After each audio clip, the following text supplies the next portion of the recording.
and welcome to another episode of The Brand Called You, a podcast and video show which brings you leadership lessons, knowledge, experience, and wisdom from hundreds of successful individuals from around the world. If you're new to the channel, please subscribe and hit the bell icon. I'm your host, Frits Bussemaker, and today I'm delighted and privileged to have a conversation with Jerry Michalski. Hey, Jerry, welcome to the program. It is delightful to be here with you. Thank you for the invitation. Yeah. Now, Jerry, you have a background as a tech industry analyst during the dot-com era. You founded a couple of organizations like Sociates and a think tank called Rex. But your unique claim to fame is that you have the world's largest published brain called Jerry's Brain. Now let's start with that. What is Jerry's Brain? It's a good place to start, and it also lets me weave in some of my background. So I spent a dozen years as a tech industry trends analyst, not a Wall Street analyst. I don't care or know what next quarter's earnings are going to be or how many boxes some company shipped. But I'm really interested, is AI going to kill us or save us? What is a DAO and Bitcoin? All that kind of stuff is interesting to me. And I haven't done that job for a long time, but one of the 4,000 little companies that came and pitched me their mostly software had this mind mapping tool called The Brain. And you can go to thebrain.com and you can find them. They're still, somehow miraculously, they're still alive today. And I started using The Brain. I wrote about them in our newsletter. I invited them to our conference and I started using the software, not realizing that 23 years later, I would still be using the same software. And I don't think there's much of anything that I use on my computer that is the same from 23 years ago. So that's remarkable by itself. But also, and this was unexpected, that the file that I fed moments before we started this call, I was sort of looking around and I add things to it. I curate bookmarks that go by, interesting things worth remembering. I put them in my brain. That the file that I just fed is the same file that I started 23 years ago. So the reason that you just said I've got the world's largest brain is that I've been feeding one mind map for 23 and a half years, which now has 470,000 things in it. So it is basically a mind map, but a very big one. Yes, it's not that big when you see it a screen at a time. It can get a little bit complicated, but there's never a hairball view. Like I don't ever zoom out to see all 470,000 thoughts in my brain. That would be a curiosity, but it wouldn't actually be useful. And so for me, it's just a screen at a time. What's interesting, right? Who did I meet? Where did I meet them? What are they good at? What have they built? Who do they work for? All of that, and then keep doing that for movies, for political issues, for words in lexicons, for indigenous wisdom, for everything that I care about. And I'm compulsively curious about everything, which is terrific. And oh my God, what a time suck. So this sounds to me like, on one hand, you describe it as also a CRM system. You just keep register who you've had a meeting with and what you talked about. Sort of, not really. I don't. So I do events. So for example, I gave a virtual speech in the beginning of lockdown. I gave a virtual speech for a little Romanian conference called Unfinished. And in my brain, I have a thought. Each note is called a thought. I have a thought for that conference and for my speech. And then under it, I have a bunch of new people that I met through that. People who I friended up with, or we had breakout sessions, or they asked a good question in the chat. All of that I add to my brain. But I don't use it as my CRM. I have separately a contact list and other sorts of things. And I also, if somebody recommends an article, I don't connect them to the article. I just put the article in the brain. I will do like mentorship relationships. If somebody had a PhD advisor that was really instrumental in their life, I'll make that connection. But it's not really CRM for me, but it serves a bunch of other kind of functions together.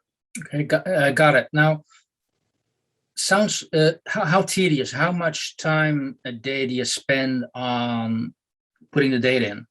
Yeah. So if it were tedious, I would not have just used it, right? And there's some mixture of like easy, quick, and useful that this software had for me personally. And other people see it and they're like, too confusing, I don't know. For me, I was like a little duck in water, perfectly happy. And after a while, I start talking with somebody realizing, oh, what they just said is not in my brain. And then in my mind, like when you played too much Tetris and you start seeing Tetris bricks in your eyelids, in my mind, I start thinking about where I'm going to curate that in my brain. So it's not tedious and it's open all the time. So I'm feeding it and it takes maybe a minute to put it. So this morning I saw probably 6 good articles that I added to my brain already. And you know, open the morning's email, there's a bunch of good stuff that floats by. And putting one in is maybe a minute. Okay, but I relate to this in the sense that when I surf on the web and I see something interesting, but I don't have time for it, I just mark it as, okay, to do, read this. But where do you put that? Where do you put the to-do list? It's just, I just keep a very long list. I use Safari, and Safari has the option to just, that's your reading list, and that's it. You mean like the bookmark list? Yes, yeah. Yeah. But then once I read it, I throw it away. And so you have no systematic way of finding great articles you read. You have to remember them and hope that Google finds them again later, right? If I have the idea that I will make use of that information again, I might want to keep it. So I don't throw everything away, but I also want to avoid clutter. I also want to avoid just having that big inbox and which you haven't read yet. So how do you do that then? So when you say keep it, you mean you keep it in the bookmarks in Safari? Yeah. Okay, which means that you must have a bunch of stuff that just sticks there because there's a lot of interesting things going by in the world, right? And for me, what I'm doing is all those bookmarks are going in context in my brain. And so they're separate from each other because, you know, an article about income inequality is different from an article about pets, for example, right? So those wouldn't be visible at the same time, but they're findable again in different ways, which is like genius. I feel like I did a video a couple of years ago that's titled something like, I have a hunch I'm having a very unusual experience here. Mm-hmm. Because I'm busy curating what I see that goes by that disappears then in the information flood, and that information river keeps getting deeper and deeper, right? We just get this year it's TikTok, and last year it was Snapchat, and the year before it was something Instagram, and who knows, every year somebody adds a new flow of more information pouring at you, and we don't have good tools for remembering what's worth remembering, and I do. Okay. So it's not a CRM system. So I'm going to the next one. To what extent is just a knowledge management system? You could call it personal knowledge management graph. There's a bunch of different kind of subcategory names for this. And you'll find people who are, there's a cult of Rome. Rome Research has a text-oriented thing that has backlinks. Mm-hmm. And it's pretty elegant, but it's just text-oriented. And I find when I go back to linear outliney text, I find the lack of dimensionality is like I've lost a limb. So had the brain not existed, I probably would be in the cult of Rome, but there's a bunch of other people working with other sorts of tools, all in separate little communities. And part of what I'm trying to figure out is how do we actually make it so that we can each use the tool that suits us best, but we can share our knowledge into what we're calling a generative commons, an information commons that helps us understand what we know and share it actively with each other so we might make better decisions, so it'll be easier to learn, so scientists can share what they've figured out, so politicians don't spin us so easily. That's a great segue to a question I just wanted to ask you, in a sense, what has it taught you to date and what has it brought you to date? Yeah, so one of the big lessons that the brain taught me, and I have a thought in my brain called lessons from using my brain. And the biggest lesson for me is that we are an amnesic society. Because we don't have a good shared memory. Please we explain. Have because we don't really have a shared memory that works. The best we have right now, we've offloaded our memory to Google and Wikipedia maybe, right? And it's like, okay, Wikipedia will have a page on it if it's important, and then I'll just Google for stuff. And it turns out that this is a bad bargain, that Google only has links back to articles that got linked to a lot. So that obscure article that was brilliant, but nobody knew about it or pointed to it, that's just going to vanish off the Google search, right? And for me, it won't vanish because I've got it connected and collected in context. So it's taught me that building a context is important, but what I really want is to build shared context. I've been doing this by myself for 23 years in the brain, so all of the 470,000 little thoughts in my brain were put in by me, and if you do the math, it's about 50 a day, right? So clearly it's a personal obsession. But I would love to be doing that next to other people. They don't have to be using the brain. They could use any other tool, feeding a collective sort of like a mycelial rhizomal network of meaning so that we can use that in real world situations, whether it's emergencies or policy discussions or whatever. Okay. You are already alluding what the benefit would be of having a brain and making other people may benefit from that. So it is about access to knowledge. Well, yes, and so my passion project around this is called Open Global Mind. Okay. So if you go to openglobalmind.com, you'll find a simple website. And I've got about 200 people in a community that meets regularly every week. An hour ago, I finished a call, which is a standing call we have for the community to figure out what we're doing. And in this community, we're trying to figure out not just knowledge sharing, knowledge management, personal knowledge graphs, whatever you want to call it, the geeky visualization side. But above that, there's like this soft and squishy human side, because if I could show you the most brilliant argument with irrefutable evidence in a visualization so beautiful that you'd like be mesmerized, but if agreeing with my argument meant you would be ostracized by your community, you would very happily say, no, thank you, gaslight me and move on.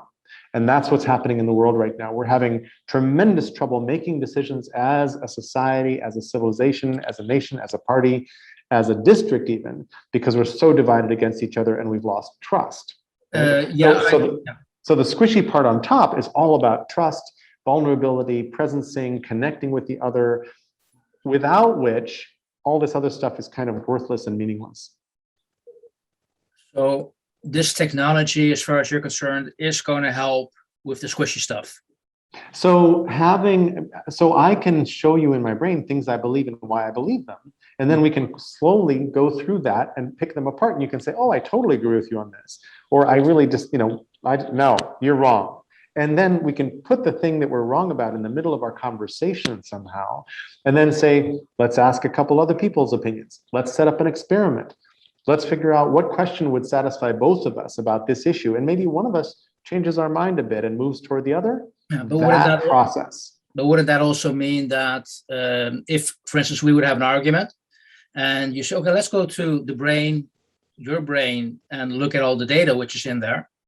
My argument, yeah, but that's a very biased part of the brain because you put it in there. So it's already biased to your thoughts. So entirely true. Yeah. So how do you avoid, I mean, you're alluding to helping to take away echo chambers, which are very much online an issue at the moment, because you said, okay, we don't trust each other more. We are only in our own little echo chamber talking about what we feel is right or not. So how would that help in that situation? So part of this is just, I would be able to see your logic. Like, why do you believe what you believe?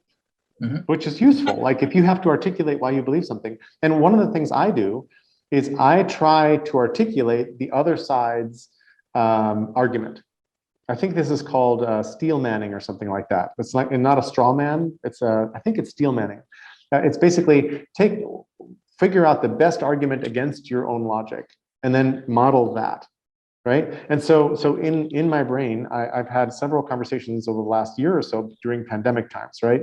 Pandemic and Trump times.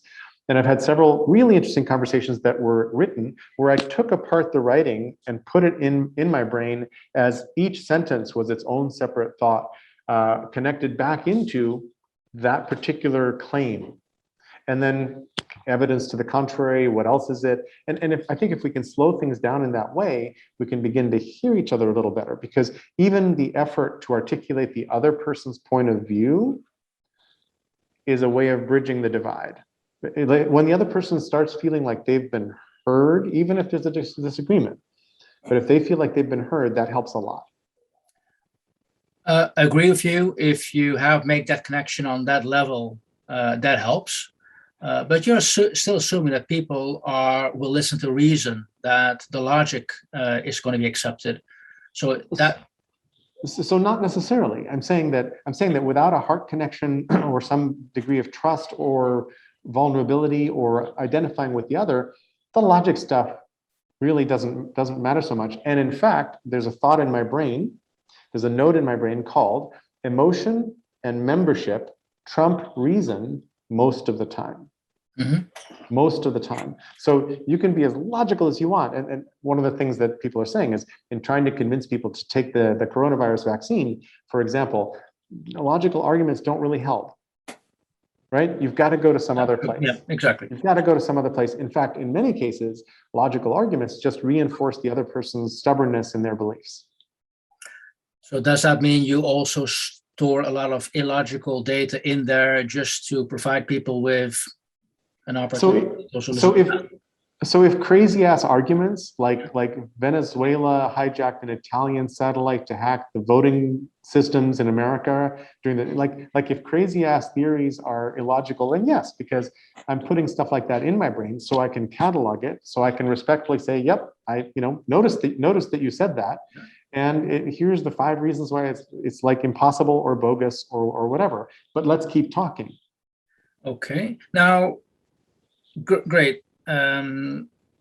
Makes me wonder the following. When we talk about Jerry's brain, we actually talk about the stuff you put down online, and we have your own brain in your head.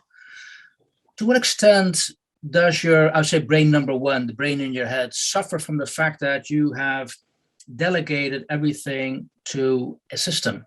Have you become lazy? Have you stopped thinking? That's a great question. I actually have a video that says my brains are open. I have a video that I did 5 years ago that basically I'm borrowing from Erdos, the mathematician, who for the last 5 or 10 years of his life, he would visit other mathematicians. He would just show up on the doorstep and say, my brain is open. And then he would live with them for 3 months or something like that. And the 2 mathematicians would then write a series of papers. And now there's a thing called the Erdos number, which is how close are you to Paul Erdos? And it's like the 6 degrees of Kevin Bacon. Yeah, the Kevin Bacon. Exactly. So anyway, long side story, but I have kind of 2 brains and they're very complementary, which is really interesting. So the brain I did not create, it's somebody else's software, a little company in Los Angeles. I happen to have filled it with more data than any other individual. My brain data is publicly available. You can go to jerrysbrain.com, you can browse my brain for free. We've exported it into a pile of JSON objects on a server that we're trying to figure out what to do with and move it into some other tool. But I have discovered that having an outboard memory that is complementary to my own brain is really fantastic. One tiny example. When I decide to add something to my brain, first decision is it worth remembering? Yes, okay, good. Where does it go? What do I call it? What should I connect it to? What else does this mean? So for me, an article, cataloging and curating it into my brain throws me into system 2 thinking. And here I'm going into Danny Kahneman's book, Thinking Fast and Slow. System 1 is our instinctive knee-jerk response. System 2 is when you actually have to engage the gears. So the brain constantly asks me, it doesn't ask me, feeding the brain well and curating well constantly puts me in system 2 thinking, which I love because I feel like I'm always being bounced into what is the greater, why is this here? Ooh, look, these 2 categories are similar, but they're not connected. Let's connect them. Let's rationalize this. So imagine your best note-taking method were available to you for the last 20 years, and you were busy then synthesizing your notes over those 20 years. Instead of, there's a notebook on my shelf that's from 1998, but I've never opened it in 20 years. Instead of that, the information you put in 1998 is as available as the information you put in yesterday and is building and growing. Imagine that. Got it. Right? Now, So it's a little obsessive, but it's incredibly fruitful and productive. We've talked about how you personally now use it and what it could do for society. What's your experience and ideas how organizations could benefit from this? So the brain has been trying to sell itself to organizations for enterprise knowledge management for years. It's kind of hard, partly because my wife, for example, has a calendric memory. She can remember what we were doing on this day for the last 7 years. I have no idea what I was doing 7 days ago without looking at my actual electronic calendar. So different people fall into different subsets of how we like to represent and process and handle information. There's a subset of us for whom something like the brain, a map, is like perfect. And I'm in that little cluster, right? How can we share information through so that other people who like outlines and backlinks like Rome Research or Obsidian, and other people who like other kinds of formats, so that we can all talk together and nurture and nourish a common base of knowledge? And a common base of knowledge, by which I don't mean what Wikipedia sort of does, which is we all have to agree what shows up on a single page. No, no, no. We're allowed to have different opinions about this knowledge. And then the interesting, fun thing is in comparing our opinions. And then if you were to say something brilliant about North American abstract art, and I really loved it, I might then sort of proxy my knowledge base over to you for that domain. I might say, in this topic, go see Fritz's mind map, whatever it is, built in whatever tool you love, but shared out in a way that it interacts and intersects nicely with what I'm busy curating. And that little middle space of the intersecting knowledge bases, that's missing right now. And that's a piece of what Open Global Mind is trying to sponsor. What are your objectives with that? So Open Global Mind started with lockdown from some conversations I had where a new friend at the time said, hey, sounds really interesting. We started talking, and then we opened the doors and invited both of our communities in to a larger conversation. At this point, some 220 people have signed up for our mailing list. So it's not a big group. We have 3 or 4 or 5 standing calls every week, one of which is very geeky, very, very geeky. One of which is about how do we turn this into an entity and a business and other sorts of things. One of which is about that generative commons and how does that emerge. One of them that was this morning on Thursdays is just a check-in call, like who's doing what that's interesting, just so that we can rub ourselves against each other. Our objectives are to help humans make better decisions together. That's it. Like how we're noticing that society is failing to make good decisions. Just ask Greta Thunberg, right? We're failing to make really important decisions together. And it's not that we don't have good enough science. We got some good science. It's that we're in a complete trust lockup. We're in a standoff. We're unable to trust each other so that we might even look at what to do together. That is the thing, I think, that is the linchpin for me of trying to break through, so that once we break through that, we can start to see, oh, here's a great path for terraforming or whatever as a climate change alternative. Ooh, that's a terrible idea because here are the unintended side effects of that kind of terror. Awesome, let's go have those conversations, but let's have them sensibly. Let's set up experiments. Let's figure out how to govern ourselves together. And the world is really broken in so many ways, and so many people are dismayed and unhappy and alienated, and I completely agree. They are right. And a piece of how to get over that is to come back into trust relationships and to start trying to solve problems together in a meaningful way. And most of our institutions don't permit us to do that. The educational system, the compulsory educational system, is like a petri dish that we put our children into that has no connection to the outside world. They're busy learning something for a degree, for a job, for a future promise. It's like, seriously, almost nothing they do is actually relevant day to day. Could be. Yeah. And if they were feeding the same substrate of what we know, and if they were feeding off it and then adding to it, they would be part of this large conversation in life much earlier than waiting until they graduate and start doing something in the world. This reminds me of something I regularly talk about myself, is this shift in society from a command and control to a connect and collaborate society, from working and living in silos towards working in a network society.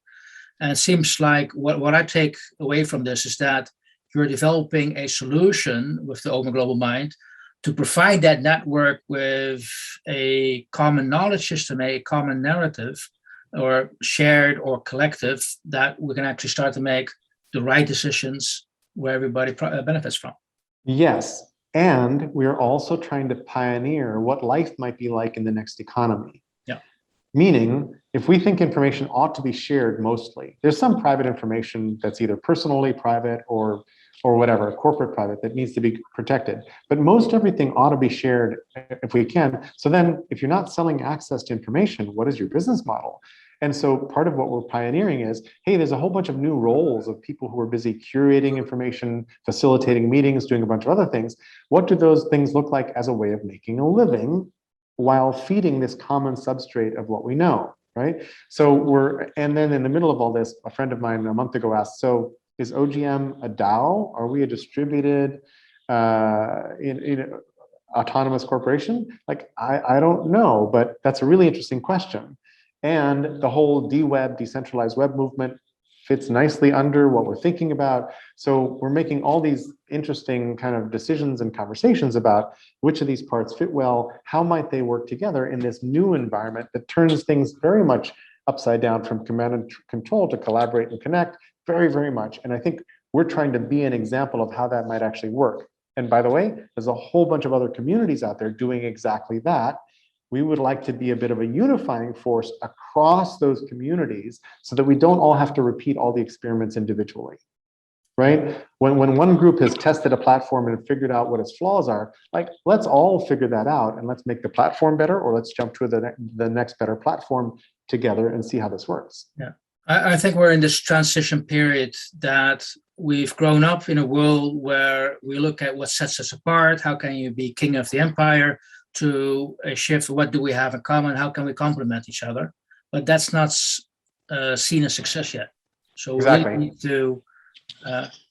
I'm in a room that has a motion sensor, and the motion sensor just timed out. Sorry.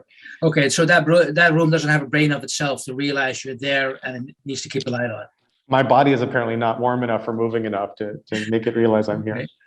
Now, hey, we're almost at the end of the talk, Jerry, and I found it fascinating what you're doing and what your objectives are with the Open Global Mind. In this case, what does success for you mean? When are you going to be happy? Yeah, so personally, just me, I find I'm happiest when I'm sitting at a table with 6 or 8 people who have some interesting dilemma in front of them, and I'm helping them think it through, using the resources that I've saved up over time, curated in this brain thing as just an ancillary asset in the conversation, and using that information to feed this generative commons between us. Like, I would love to figure out, to make this new environment exist, I'd like to help spark it into existence, not by building one new app to rule them all, but by helping connect all the apps that exist into one another so that we can do that. And I'd love to make a good living in the middle of that whole thing, doing my little information jujitsu, like Austin Powers judo chop. And my sport is Aikido, which is all about blending and using energy, right? And Aikido is a lovely, lovely metaphor for how this works. In fact, I own the domain upketo.com because I have a question. What would a practice look like where you improved everything you touch? Right? I call that upketo, uplift or upward spiral, with this notion of blending and harnessing the forces. So I'd like to be practicing Aikido in the middle of doing this thing and collaborating with whoever is interested and figuring out how the world works, what things are working and where that goes, and spinning out companies and consultancies and open source bodies of code and other sorts of things along the way. Got that. Okay. Now, you've been at this for the last 20 years. You could say continuously building on Jerry's brain. I cannot believe it has not been a bumpy road to the success it is today. So, what were the biggest failures and obstacles along the way you had to conquer? So I wouldn't describe us as a success right now. I would describe our community as happy and thriving. We're like kicking around big ideas. We have the voluntary participation of a whole bunch of really brilliant and beautiful people. That's going well. We don't have a business model. We don't have the next platform designed and drafted and scoped and built. None of that is happening. And I've been doing this sort of in lieu of income for way too long. And I'm trying actually to find funding to fund projects inside of this thing so that we can all make so that I and a bunch of others can make a living doing this. And I'm echoing here a conversation that I just had an hour and a half ago in my Thursday morning call with one of those participants whose life is a lot like mine. His name is Eric. And so I think it's been very bumpy. I think your description of this has been a bumpy ride is completely accurate. Personally, I think I've kind of sacrificed a lot of things to be on this quest because I'm obsessive about it. And I have a track record. I was a tech industry trends analyst for a dozen years. I have a very nice track record for sniffing what's next and describing it, but I don't have a good track record for naming it. So for example, I wrote an issue of the newsletter I used to write for Esther Dyson. I wrote an issue called What's a Zine? And I was borrowing zines from small circulation, personally printed, local magazines. It turns out that it's called a weblog. It existed a couple of years later, and my friend Peter Meerholz coined weblog, not me. But everything in that issue of What's a Zine describes this thing that showed up a couple of years later, and I've done that a bunch of times. Okay, so you have worked with the great Esther Dyson, who is an awesome person. Had the opportunity to meet her once years ago, but that's another story. So she's a brand in itself. But how would you describe your own brand? Let's end with that. I know. Is that Jerry's brain, or is it more? Well, it's really funny because I'm playing with different ways. Like, what is the brand? How does this all fit? And a conversation we had recently was: is Open Global Mind, is OGM an organization, or is it a movement or a hashtag? And actually, we ended up thinking it's more of a movement than an organization. And maybe what gets funded are different projects that have their own sub-brands inside of the larger movement, which is a brand also, like Open Global Mind. I love the phrase Open Global Mind because it's about open-mindedness, it's global, it's about connected memory, it sort of evokes all those kinds of things. I also own the domain openglobalheart.com. Right? Because it isn't just about the mind. It shouldn't all be about logic and ideas. We need the other part. But I'm playing with all these brands and sub-brands to figure out which of these actually works, because 200 years from now, historians will be saying, oh, look at that messy time, the transition time that you and I are in right now, and everybody listening. Isn't it great that these couple ideas bubbled out, and that's what we call this era now? Okay, right? Now, in 200 years' time, when people look back at this period and they are able to find in their brain that you were here, you were doing something, how do you want people to remember you? Last question. Brewster Kahle is the founder of the Internet Archive, and I think of Brewster as the Benjamin Franklin of my lifetime. He will be looked back by those historians as having done really important work to collect up human wisdom and store it and make it available again. I would love to be the person who offered, like sourdough bread is made with starter. It's a bacterium, right? It's a culture, and you put that in some new food, and then the bacteria eat and make the bread frothy. I would like my brain to be the sourdough starter of this shared web of knowledge that was loose enough to encompass very different points of view, but tight enough to help us come to agreement on things and make progress for the world. I would love to be remembered as a little piece of sourdough starter that helped spark that. Jerry, hey, that's a great way to end this conversation. I do hope that that's the way you'll be remembered, as a piece of sourdough. Well, you said it. I did. I like the metaphor. So yeah. But I really want to thank you very much for sharing what you've done so far, the world's biggest published brain, Jerry's Mind, why you've done it, and what it could do for us. Thank you so much. Thank you very much. This is a fun conversation, Fritz. Appreciate it. Thank you for listening to the Brand Called You videocast and podcast, a platform that brings you knowledge, experience, and wisdom of hundreds of successful individuals from around the world.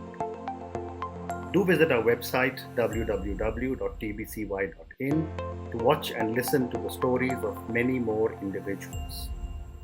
You can also follow us on YouTube, Facebook, Instagram, and Twitter. Just search for the Brand Called You.